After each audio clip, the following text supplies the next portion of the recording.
Good morning to all. ఈనాటి మన పాఠ్యాంశం అంతఃస్రావక వ్యవస్థ, ఎండోక్రైన్ సిస్టమ్. నాడీ వ్యవస్థ మరియు అంతఃస్రావక వ్యవస్థ అన్నవి జంతువులలో విధులను సమన్వయంగా నిర్వహించే సమాకలన వ్యవస్థలుగా చెప్పవచ్చు.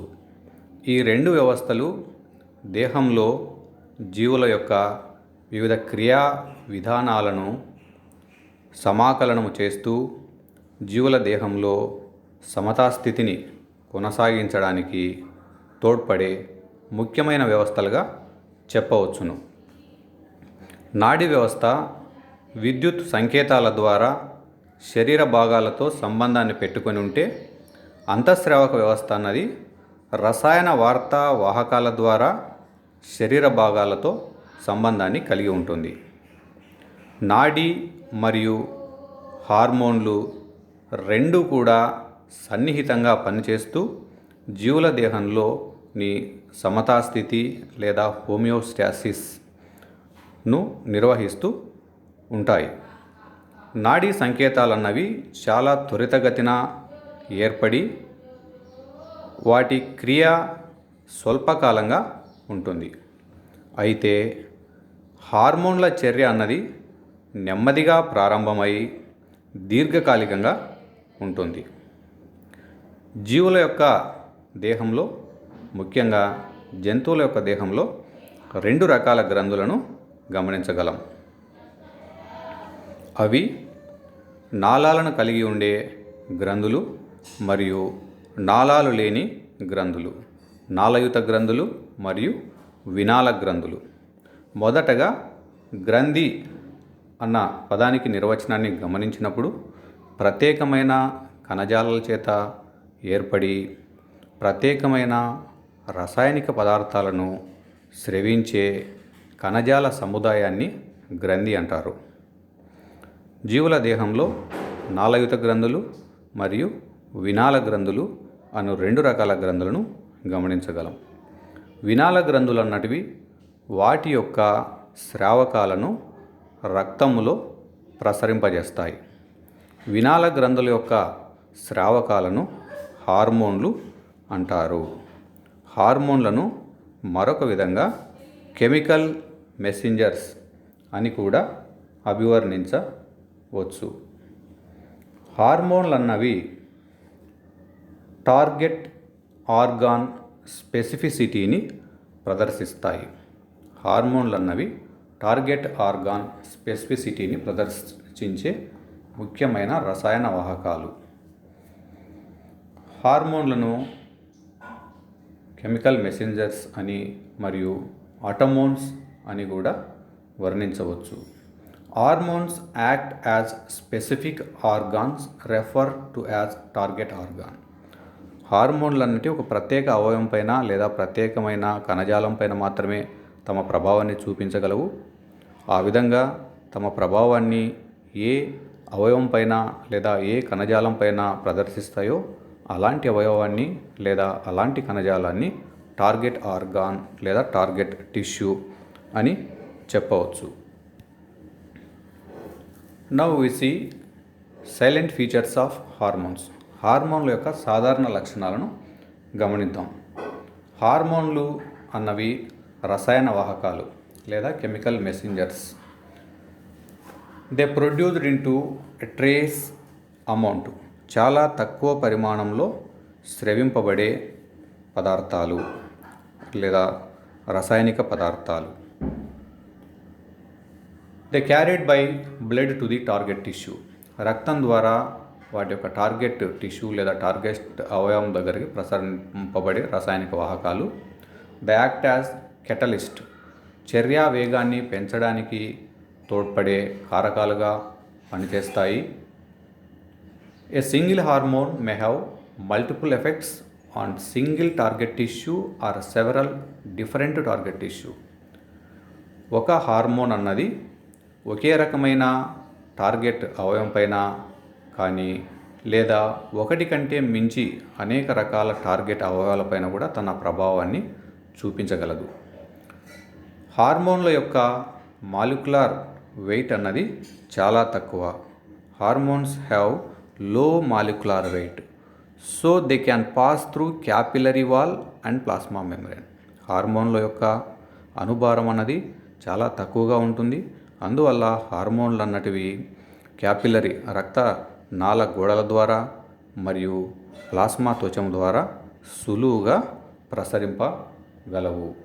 హార్మోన్లు నీటిలో కరిగే సామర్థ్యాన్ని కలిగి ఉంటాయి. They are soluble in water. They can act in very low concentration. అతి తక్కువ పరిమాణంలో కూడా తమ యొక్క ప్రభావాన్ని ప్రదర్శించే సామర్థ్యాన్ని కలిగి ఉంటాయి. They destroyed as soon as their functions are over. వాటి యొక్క క్రియా విధానము అయిన వెంటనే నిర్వీర్యము కాబడతాయి. Hormones are not species specific. హార్మోన్లు అన్నటివి స్పీసీస్ స్పెసిఫిక్ను ప్రదర్శించవు. Hormones are not species specific because hormones extracted from animals are found to be effective in man. కావున హార్మోన్లు అన్నవి ఒక రకానికి సంబంధించిన హార్మోను జంతువుల నుంచి సేకరించినప్పటికీ వాటి యొక్క చర్యా విధానం, వాటి యొక్క ప్రాపర్టీస్ అన్నీ కూడా ఒకే రకంగా ఉంటాయి. The endocrine system is under the control of nervous system. అంతఃస్రావక వ్యవస్థ అన్నది నాడీ వ్యవస్థ ఆధీనంలో పనిచేస్తూ నాడీ ఉద్దీపనాల ఫలితంగా పనిచేస్తూ ఉంటుంది. హార్మోన్ల యొక్క విధులు, functions of hormone. The hormones regulate and control most of the physiological activities of organs. Now we see some of the functions of hormones. హార్మోన్లు అన్నవి జీవుల దేహంలో జరిగే అనేక శరీర ధర్మక్రియలను నిర్వహిస్తూ ఉంటాయి. ఉదాహరణకు హార్మోన్ల యొక్క కొన్ని విధులను మనం గమనించినట్లయితే, హార్మోన్లు అన్నటివి they involve in contraction of muscle కంట్రాక్షన్లో ముఖ్య పాత్రను పోషిస్తూ ఉంటాయి. సెక్రేషన్ ఆఫ్ హార్మోన్స్, ఒక రకమైన హార్మోన్ మరొక రకమైన గ్రంథిని ప్రేరేపించి హార్మోన్ల యొక్క విడుదలలో తోడ్పడుతూ ఉంటాయి. సెక్రేషన్ ఆఫ్ ఎంజైమ్ల యొక్క సెక్రేషన్, స్రావకంలో కూడా హార్మోన్లు ముఖ్య పాత్రను పోషిస్తూ ఉంటాయి. డైజెషన్, మెటబాలిజం, జీవనక్రియలు, osmoregulation, growth, metamorphosis, moulting, regeneration, gonad maturation, బీజ కణాల యొక్క పరిణితి, ovulation and semination, sexual cycle, లైంగిక వలయాల అభివృద్ధి, birth, milk secretion, development of secondary sexual characters. These are the some of the important functions of hormones. Now we see the chemical nature of hormones. Hormones, they do not belong to any special group of the chemical. They belong to three groups, namely amines, steroids and proteins.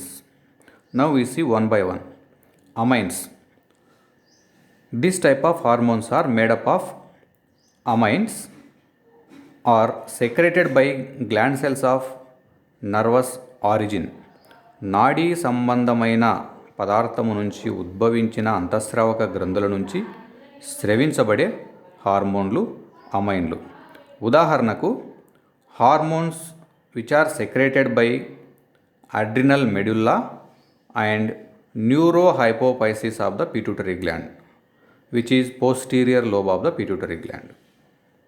ఈ రకానికి సంబంధించిన హార్మోన్లు amine రకానికి సంబంధించిన హార్మోన్లకు ఉదాహరణగా చెప్పవచ్చు. రెండవ రకానికి సంబంధించిన హార్మోన్లు steroid. Steroid hormones are made up of lipids. క్రొవ్వు సంబంధమైన పదార్థం చేత నిర్మితమైన హార్మోన్లు steroid hormones. They are secreted by glands derived from coelomic mesothelium. ఉదాహరణకు hormones of adrenal cortex, ovaries, testis. ఈ రకమైన అంతఃస్రావక గ్రంథులకు సంబంధించిన హార్మోన్లు అన్నవి స్టిరాయిడ్ హార్మోన్లకు ఉదాహరణగా చెప్పవచ్చు. మూడవ రకానికి సంబంధించిన హార్మోన్లు proteins. Certain hormones are made up of amino acids and polypeptides. కొన్ని రకాల హార్మోన్లు అన్నటివి అమైనో ఆమ్లాలు లేదా పాలీపెప్టైడ్ల చేత నిర్మితమై ఉంటాయి. అలాంటి హార్మోన్లను ప్రోటీన్ హార్మోన్లుగా చెప్పవచ్చు. ఉదాహరణకు hormones which are secreted by adenohypophysis which is the anterior lobe of pituitary gland, thyroid, parathyroid, isolates of Langerhans, alimentary canal. ఇలాంటి రకమైన హార్మోన్లన్నీ కూడా ప్రోటీన్ సంబంధించిన హార్మోన్లుగా చెప్పవచ్చు. Now we see endocrine organs of human being. మానవునిలో ఉండే అంతఃస్రావక అంగాల గురించి గమనించగలము. Hypothalamus, pituitary gland, pineal gland, thyroid gland, parathyroid gland, adrenal gland. Adrenal gland having two parts, two regions. They are cortex, adrenal cortex, and adrenal medulla. Then thymus glands, pancreas, gonads. They are ovary and testis.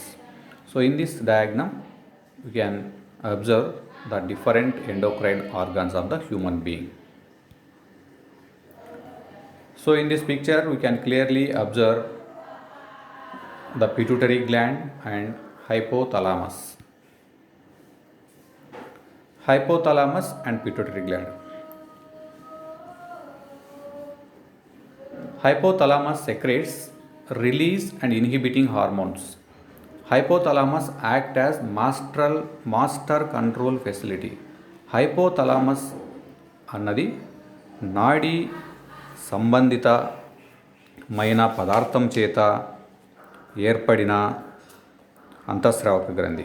Hypothalamus మెదడులో ఒక భాగం కావున నాడీ సంబంధమైన కలజాలం చేత ఏర్పడిన అంతఃస్రావక గ్రంథిగా చెప్పవచ్చు.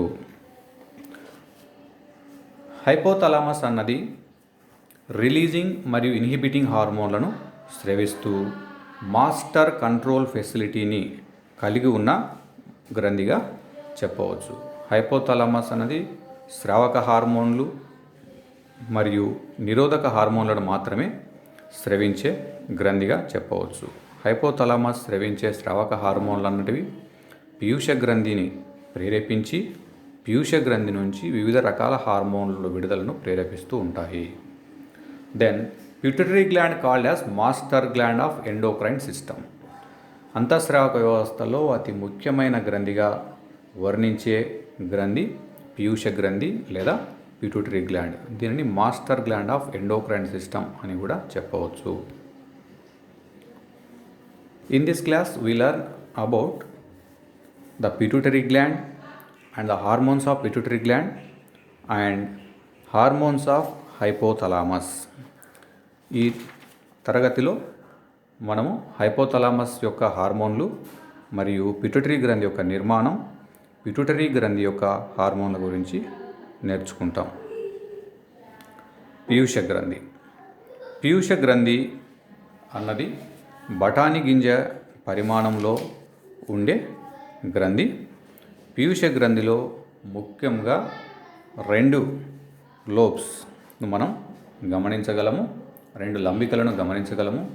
Pituitary గ్రంథి యొక్క పరిమాణం బఠానీ గింజ పరిమాణంలో ఉంటూ 0.5 గ్రామ్స్ వెయిట్ను కలిగి ఉండే, బరువును కలిగి ఉండే బఠానీ గింజ పరిమాణంలో ఉండే గ్రంథి. ఇది సెల్లా టర్సికా అనే ఒక కుహరం లాంటి నిర్మాణంలో అమరి ఉండే గ్రంథి.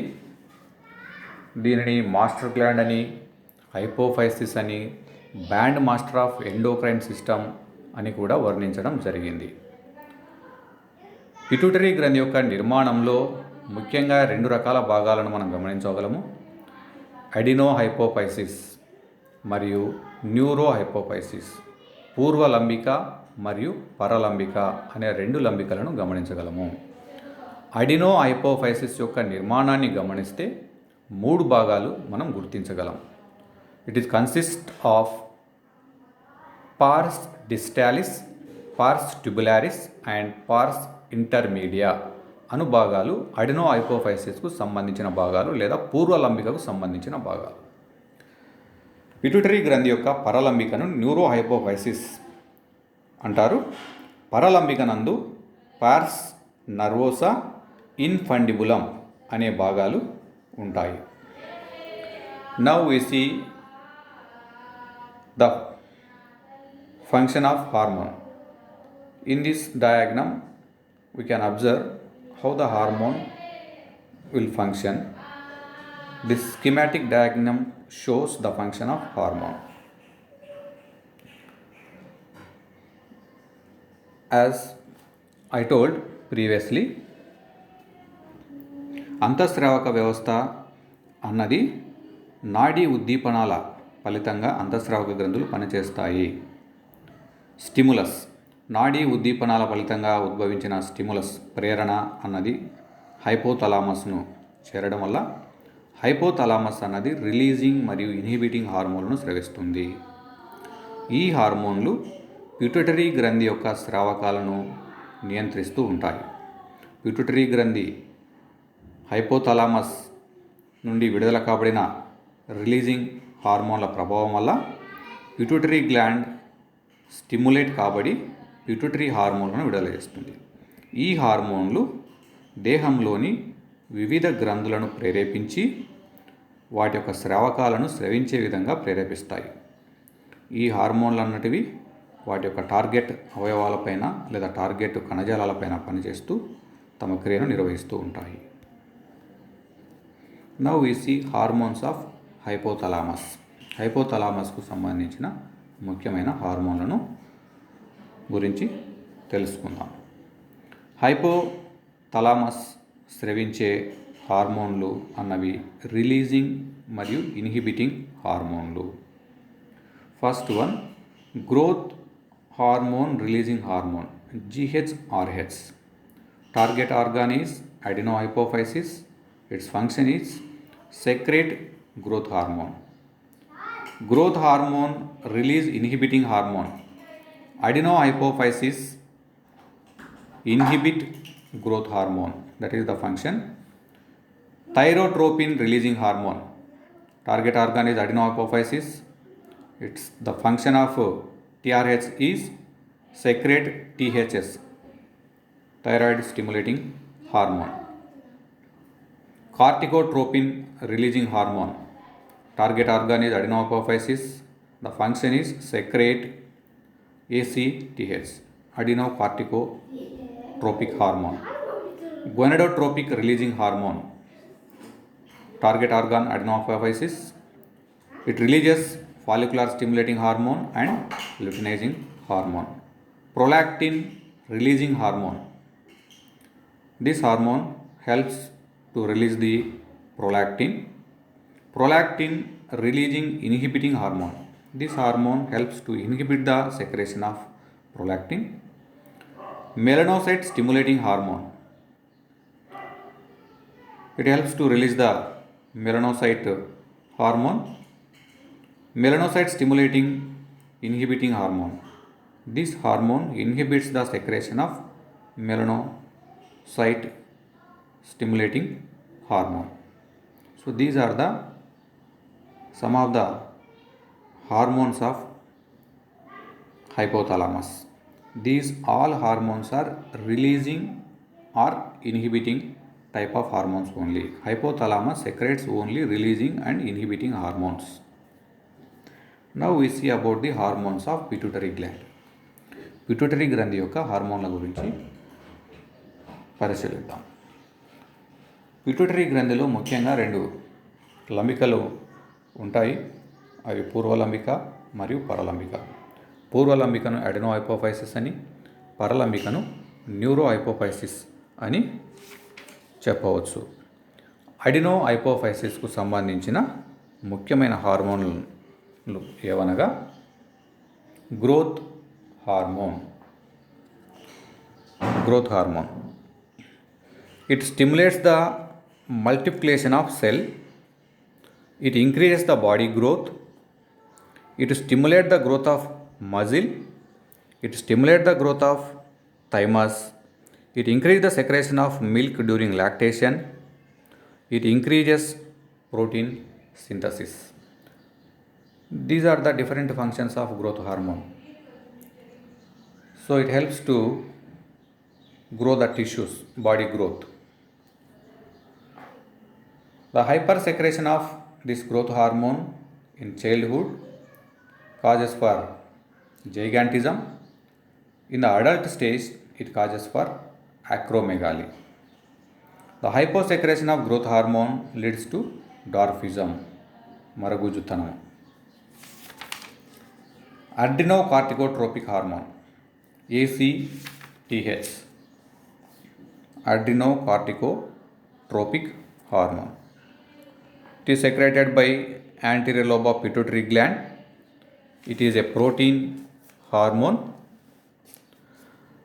This hormone stimulates the activity of the adrenal cortex, inducing the secretion of glucocorticoids. The deficiency of this hormone causes rheumatoid fever or Addison's disease. Then next hormone is thyroid stimulating hormone. The target organ is thyroid gland. It stimulates the thyroid gland, thereby increasing the thyroxine secretion. Next one is follicular stimulating hormone. The target organs are gonads. Follicular stimulating hormone is secreted by the anterior lobe of pituitary gland, that is adenohypophysis. It is a glycoprotein. In females, the follicular stimulating hormone increases the number and size of Graafian follicles. In males, it stimulates the testes for spermatogenesis. These are the functions of follicular stimulating hormone. Then luteinizing hormone, LH. It is also called as interstitial cell stimulating hormone, ICSH. Luteinizing hormone is a gonadotropic hormone secreted by anterior lobe of pituitary. It makes the Graafian follicles grow and mature. In cooperation with follicular stimulating hormone, it causes the rupture of the follicle and ovulation. In the case of males, the luteinizing hormone stimulates the interstitial cells of testes and consequently the production of androgen. Then prolactin. It is also called as lactogen hormone or luteotropic hormone. Prolactin is secreted by anterior lobe of pituitary gland. It is a protein hormone. It helps in initiating milk secretion in the breast. It stimulates the proliferation of glandular elements of the mammary glands during pregnancy. It helps to complete development of the breast during the pregnancy. Melanocyte stimulating hormone, MSH. The melanocyte stimulating hormone is also called as intermedin because it is secreted by the pars intermedia of the anterior lobe of the pituitary gland. It has many biological actions. It affects the pigment dispersion in the melanophores of lower vertebrates. So these are the different hormones of adenohypophysis. Now in this diagram we can see the pictorial representation of gigantism, acromegaly and dwarfism. So these are the deficiency disorders, hyper and hyposecretions of growth hormone. Now we see about the hormones of neurohypophysis.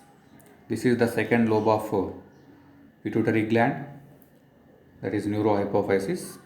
Neurohypophysis secretes only two hormones. They are vasopressin and oxytocin. Vasopressin is secreted by the posterior lobe of pituitary gland. It stimulates the nephron to reabsorb water from the urine, and thus it reduces the volume of urine formed. Hence, this hormone is called as antidiuretic hormone. The deficiency of this hormone leads to diabetes insipidus. The major function of this hormone is water retention or water reabsorption in the nephric tube. The second hormone of neurohypophysis is oxytocin or pitocin. The term oxytocin is derived from Greek. It means quick childbirth. Oxys means swift. Tokos means childbirth. It causes contraction of pregnant uterus. Oxytocin takes part in the onset of parturition.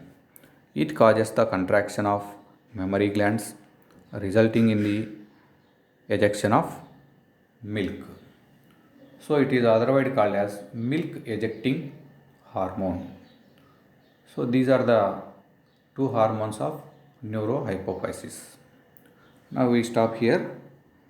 Next class we will learn about the remaining endocrine glands and their secretion, functions and deficiency disorders.